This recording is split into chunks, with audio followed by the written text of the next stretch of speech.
Hello everyone, it's Leah here from Ode to Paper. Thank you for joining me again. This is the third installment in my 6x6 paper pad series where I take a layout from Pinterest and recreate it using 6x6 paper pads to make a 12 by 12 layout. So I'm just showing you some of the supplies I have. This layout I am scrap lifting is from kimbdesigns.blogspot.com, and she posted it in February of 2014. I'll put the link in the description box below. I'm using the Dear Lizzie Serenity papers. I had only a few left. One of them was a bunch of cut aparts, and one of them was a page of flowers, so I fussy cut all of those flowers out to use as embellishments. I have all of my little cut aparts laid down in a grid pattern but on an angle, and I'm just matting my photo, which happens to be a goofy photo of my kids goofing around after my younger daughter's graduation ceremony.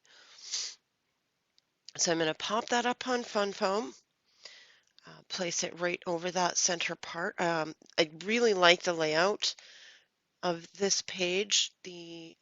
In the in the original layout, she has squares, and she's put them on a diagonal and made a grid that didn't go quite off the page, but close to it. But I had so many of those cut aparts, and they're not square, they're rectangles. So I kind of went with it, fit them in where I could, and then made them go right off the right side of the page.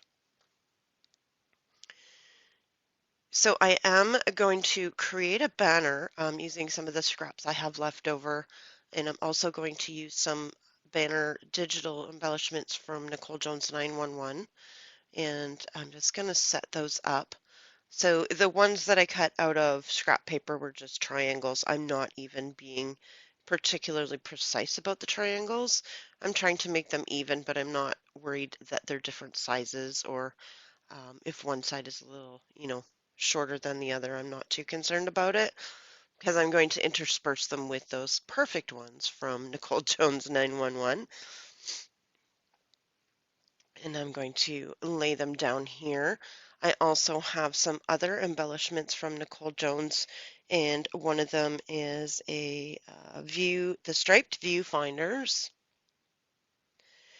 as well as some labels and some assorted arrows. So you'll see me grab those and just give them a quick cut after I'm done gluing these down.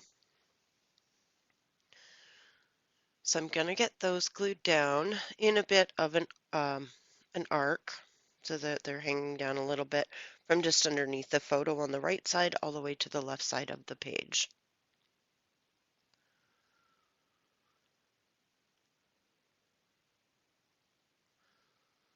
Also in her sketch, she seems to have a border around the entire page. I like as a layer of paper. I don't do that. You'll see in a bit here, I'm going to grab a colored felt tip marker, and I'm going to create my own border using that. And here I'm placing all of my little clusters with the viewfinders and the flowers.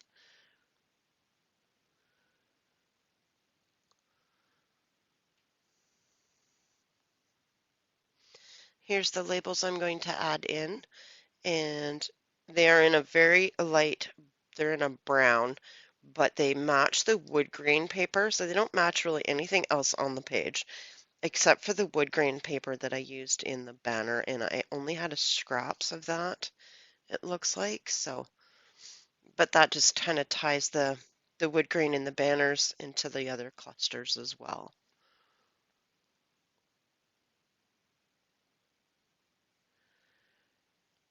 So I'm just placing all the little bits of flowers. You'll see the arrows I have pulled out, and I'm just trying to decide what color I'm going to use. I do end up using the brown just to tie those colors in again. There's lots of pink and teal on this page already, so I really wasn't concerned about having any more of that color. And in the photo itself, there's a lot of blue and black, so I didn't want to bring any more of those colors in. If you watch Laura Albert, she talks about color avoidance.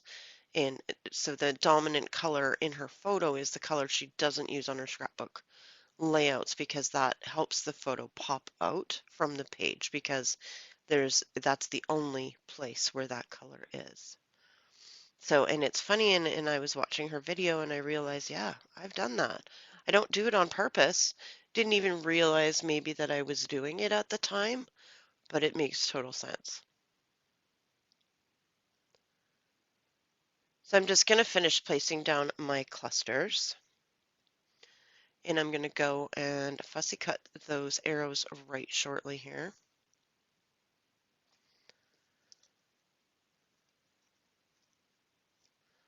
I really enjoyed this layout. I don't know. Um, it's another one of those that has impact. And I know I talked about this last month with the squares, the cascading squares going down the left side. This one has all of the rectangles in a grid on the right side. But again, it's a small thing. Well, sort of a small thing. It's a simple thing, but it adds so much, what's the word I'm looking for? Impact. It has an impact. And I really like that with scrapbook layouts that just seem to have that instant grab. So yeah, this one turned out really cool. So this is where I grab my pen. I'm going to grab a red felt tip pen. I'm not sure why I grabbed red. I did want a contrast and I didn't want black, and maybe that's why I did that, but the red actually works out really well. So I do a stitched line to connect all of those banner pieces. And then I'm going to go around the outside of the page and do just a wonky scribbly line, a couple of lines on each side. They're not straight, they're actually meant to be wobbly and look hand-drawn. And then up in the top left-hand corner, I feel that it's looking a little bare. So I take that pen and I draw some really loose loopy bows. And that just seems to finish that corner off just enough.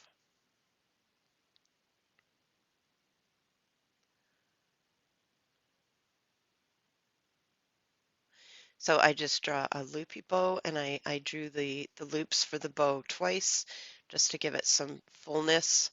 And then I'm going to go in and add some enamel dots and some, oh, I'm going to put my title down first. And funny enough, this set of thickers is from Dear Lizzie Ooh La La. I don't know where I got them, but they were perfect because, as you know, a lot of designers, their color palettes kind of stay the same through their collections. So the paper collection was Dear Lizzie Serendipity, and the thickers is Dear Lizzie Ooh La La. So they match perfectly. And my title is Little Grad because it's my younger daughter that's graduating in the photo. And the photo, you can't see it because of the glare, but is actually them just playing around and her big sister beating up on her. So they were pretty cute that day. So I will, pardon me, add my title. Yes, give it some glue because they are chipboard.